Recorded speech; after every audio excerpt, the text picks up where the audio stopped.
Welcome to Key Concept 7, Applying Tools for Evaluating the Current Situation.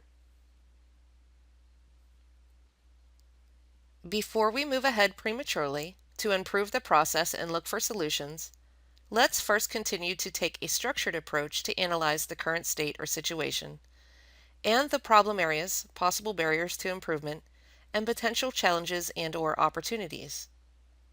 Focusing on the potential barriers and challenges for improving the process, let's focus on the current state process and brainstorm a list of potential problems, barriers, and challenges that could prevent the process from being the best it could be. Traditional brainstorming is a process improvement tool with rules. The process, originally developed by Alex Osborne decades ago, focused on the following 4 rules. Focus on quantity, withhold criticism, welcome unusual ideas, and combine and improve ideas. From experience, traditional brainstorming is an intense activity, and after about 5 minutes, many participants get easily distracted and disengage. Virtual brainstorming can also be used quite effectively. No matter how accomplished, structuring a brainstorming session can help tremendously. The use of a form similar to the following will pay dividends to the leader of the brainstorming session. Participants should be given instructions to focus on the process or topic at hand, reminded of the rules, and someone should be responsible for recording and documenting responses on the forum. Here is an example of a common structured brainstorming form. This brainstorming form has been structured with the end use or result in mind. Upon conclusion of the brainstorming session, the input can be easily categorized into common themes or buckets and used for further analysis. Unless specific themes are used, almost any process within an organization can be sorted or segmented into one of the following 4 categories: people, methods or procedures, materials, machines, or equipment. Upon completion of the structured brainstorming session, proceed with categorizing the responses into logical themes. Then, consolidate and refine the listing under each category. As previously stated, almost any cause can be categorized into one of the 4 major areas: people, methods or procedures, materials, and machinery or equipment. Let's examine some commonly used brainstorming techniques. First, the nominal group technique. This technique allows a group to quickly prioritize a large number of issues, concerns, or improvement ideas using a weighted ranking. A simple way of implementing is merely to ask the group to individually select their top 3 choices from whatever list they've generated. Then, ask each to prioritize 1, 2, 3, and assign 5 points to their first choice, 3 to their second, and 1 point for their third choice. Then go down through the list and ask for the number of points each person assigned to the various items on the list while tallying the totals for each item. Next, let's discuss force field analysis.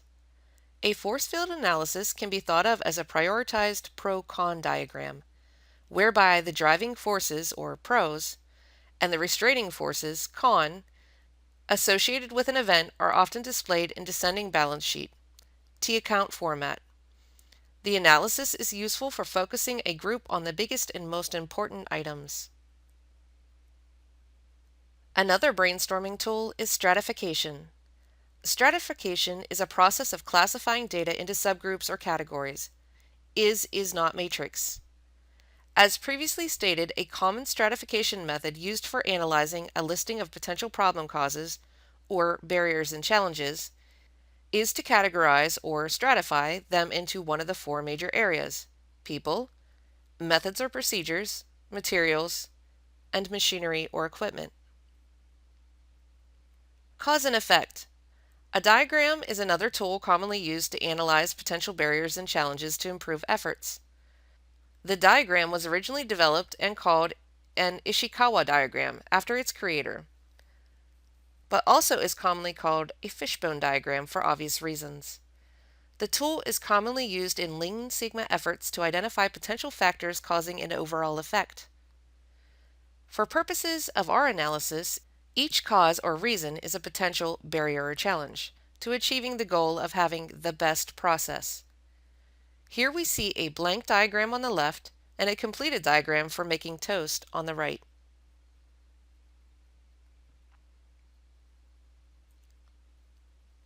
After brainstorming possible barriers and challenges, categorizing and consolidating responses, and then inputting rational responses into the cause and effect diagram, it is time to take an even closer look at selective areas via a root cause analysis, often called 5 whys of problem solving. After you get to the root cause, the question becomes, what are you going to do about it? What are practical actions or countermeasures that should or could possibly be taken?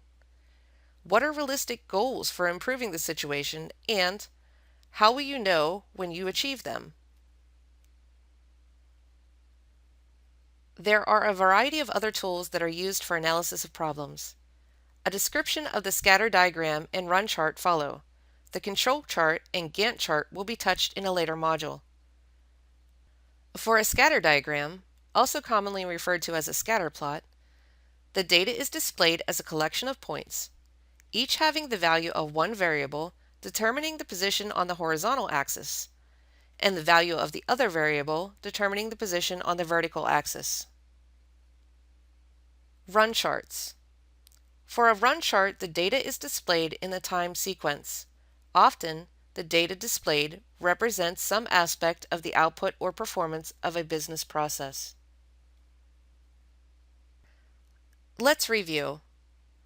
Brainstorming, cause and effect diagrams, and root cause analyses are commonly used to help analyze a particular problem or situation.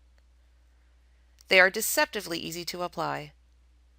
The keys to effective brainstorming are: focus initially on quantity, not quality; withhold criticism or judgment; welcome unusual ideas; and conclude by combining and improving the listing of ideas.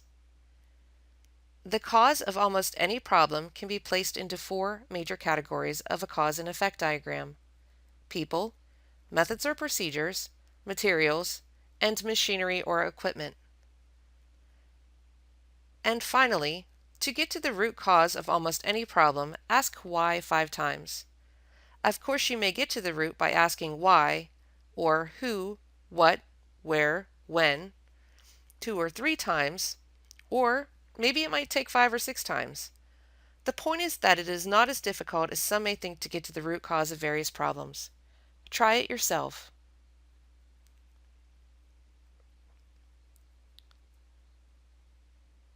Now that you have been introduced to the concepts of applying tools for evaluating the current situation, let's look at the next steps you should take to master this key concept. First, you will have the opportunity to enhance your learning by viewing 2 videos. The first video is a 6-minute video about how to use structured brainstorming. The second is a 7-minute video overview of cause and effect diagrams. Then, you can reinforce your learning by reviewing your cause and effect diagram to identify what portion, segment of the process, or sub-process, if improved, would result in the greatest impact for you and/or your organization. After you have made the identification, you will then focus on a root cause analysis and from there establish improvement goals. And finally, you will assess your learning by completing a practice quiz on this key topic.